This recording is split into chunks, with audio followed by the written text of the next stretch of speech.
샴페인을 일찍 터뜨린다는 말을 들어보셨지요? 작은 성공의 마음을 풀어버리는 것입니다. 아직 달려가야 할 길이 남아있는데 벌써 다 끝난 것처럼. 오늘 본문에는 샴페인을 일찍 터뜨리는 사람과 끝까지 자신의 자리를 지키는 사람이 나옵니다.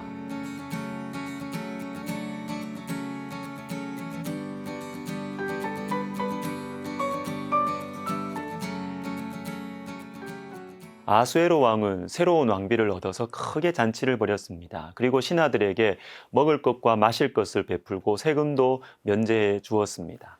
잔치하는 사람, 샴페인을 터뜨리는 사람입니다. 반대로 샴페인을 터뜨리지 않는 사람들이 나옵니다. 이 잔치는 에스더를 위한 잔치였는데 정작 에스더는 들떠 있지 않습니다. 2장 20절에 모르드게가 명령한 대로 그 종족과 민족을 말하지 아니하니 그가 모르드게의 명령을 양육받을 때와 같이 따름이더라. 화려한 옷을 입고 모든 사람들의 인사를 받고 모든 여인들이 부러움의 눈길을 보내는 이때 에스더의 마음이 얼마나 설레었을까요? 화려함에 취하고 싶지 않았겠습니까? 자신을 위한 잔치가 벌어졌으니까 친구들, 가족들 다 잔치에 불러서 마음껏 멋을 내고 싶지 않았을까요? 그런데 에스더는 여전히 모르드게의 명령을 따르고 있습니다. 그리고 샴페인을 터뜨리지 않는 또 한 사람이 있습니다. 모르드게입니다. 자신이 길렀던 사촌 동생이 왕비가 되었으니까 얼마나 가슴이 설레겠습니까? 이제는 기회가 온 것이죠. 성공할 수 있는 기회가 왔습니다. 인생의 문이 열렸습니다. 그러나 그는 다시 대궐문에 앉습니다. 자신의 삶의 현장으로 부르심의 자리로 차분히 돌아오는 것입니다. 여러분, 샴페인을 먼저 일찍 터뜨리지 마십시오. 특별히 성경은 모르드게를 대궐문에 앉아 있는 사람이라고 반복해서 소개하고 있습니다. 오늘 본문 2장 19절만이 아니라 2장 21절에서도 대궐문에 앉아 있습니다. 그리고 4장 6절, 5장 13절에도 모르드게는 대궐문에 앉아 있습니다. 6장 10절도 보십시오. 이 말씀은 제가 읽어드리겠습니다.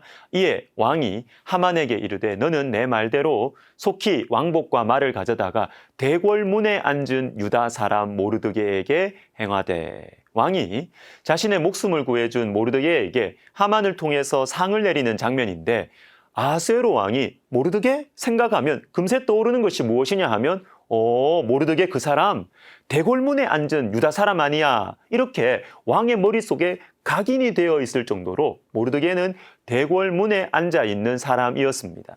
대궐문에서 모르드게는 자신의 임무를 수행할 뿐만 아니라 에스더를 영적으로 양육하면서 붙들어 주었습니다. 에스더가 왕비가 되어서 멀어졌지만 실제적인 거리는, 그러나 모르드게는 알고 있었어요. 하나님께서 에스더를 통해서 무언가 하실 일이 있구나. 그래서 나는 에스더가 변질되지 않도록 말씀으로 붙들어 주어야 되겠구나 라는 것을 알았던 것이죠. 여러분, 대궐문은 부르심의 자리입니다.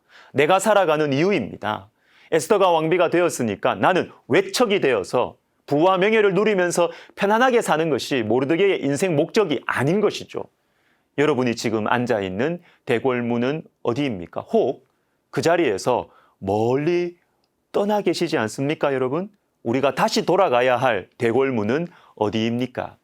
모르드게는 이 사명의 자리, 대궐문 앞을 참 신실하게 우직하게 지켰습니다. 6장 12절을 읽어드리면 모르드게는 다시 대궐문으로 돌아오고 하만은 번뇌하여 머리를 싸고 급히 집으로 돌아가서, 여러분, 돌아오고 모르드게가 어디에 갔다 온 것 같습니다. 그런데 갔다가 다시 대궐문으로 돌아옵니다. 어디에 갔지요? 6장 11절 하만이 왕복과 말을 가져다가 모르드게에게 옷을 입히고 말을 태워 성중 거리로 다니며 그 앞에서 반포하되 왕이 존귀하게 하시기를 원하시는 사람에게는 이같이 할 것이라 하니라. 왕의 목숨을 구해준 대가로 모르드게가 엄청난 상을 받은 것입니다. 왕복 입고 왕이 쓰는 왕관 쓰고 왕이 타는 말을 탄 채로 수도 수산성의 사람들에게 엄청난 환영을 받았습니다. 얼마나 기분이 좋았겠어요.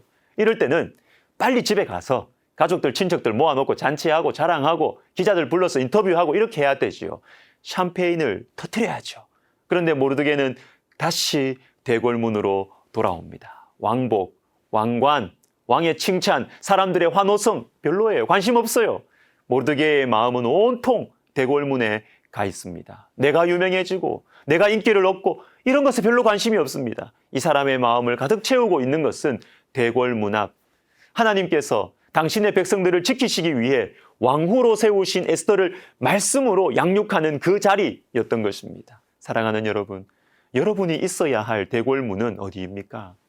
여러분이 돌아가야 할 대궐문, 어떤 것과도 바꿀 수 없는, 아무리 즐거운 것도 내 마음을 빼앗을 수 없는 그 자리 대궐문은 어디입니까? 우리 대궐문으로 돌아갑시다.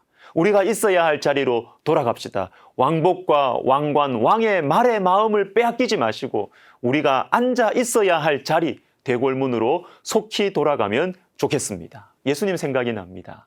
누가복음 5장 15절과 16절에 예수의 소문이 더욱 퍼짐에 수많은 무리가 말씀도 듣고 자기 병도 고침을 받고자 하여 모여오되 예수는 물러가사 한적한 곳에서 기도하시니라. 사람들이 몰려옵니다. 예수님의 능력을 보고자 사람들이 흠모하는 눈빛을 보내며 몰려와요. 그러나 예수님은 물러가십니다. 한적한 곳으로. 그리고 그곳에서 기도하십니다. 여러분, 예수님께서는 인생의 중요한 순간들 가운데 기도의 자리, 하나님을 만나는 자리, 하나님과 교제하는 자리로 가십니다. 우리 주님께는 기도가 사명이었어요. 하나님과의 교제가 사명이었습니다. 무엇과도 바꿀 수 없었습니다. 사랑하는 여러분, 우리의 사명도 하나님과의 교제입니다. 하나님이 우리의 사명입니다. 여러분, 우리의 대궐문은 어디입니까? 우리의 마음이 돌아갈 자리, 우리에게 맡기신 영혼 누구입니까? 어디입니까? 그리고 최고의 사명, 모든 일들과 자리들의 근본 뿌리, 우리에게 주신 최고의 사명은 하나님입니다. 하나님 앞으로, 하나님과의 교제의 시간으로, 예배의 시간으로, 말씀과 기도의 시간으로 돌아가면 좋겠습니다. 기도하겠습니다. 하나님 아버지, 조금 좋은 일 생겼다고 우리의 마음이 하나님을 멀리하고 우리가 조금 살만해져서 더 이상 하나님께 엎드리지 않는 우리의 이 모습, 주님 다시 이 마음 돌이켜 우리가 있어야 할 자리 주님 앞으로, 그 대궐문 앞으로 우리가 돌아가기를 원합니다. 주님, 우리의 마음, 우리의 발걸음 인도하여 주옵소서. 예수님의 이름으로 기도하옵나이다. 아멘.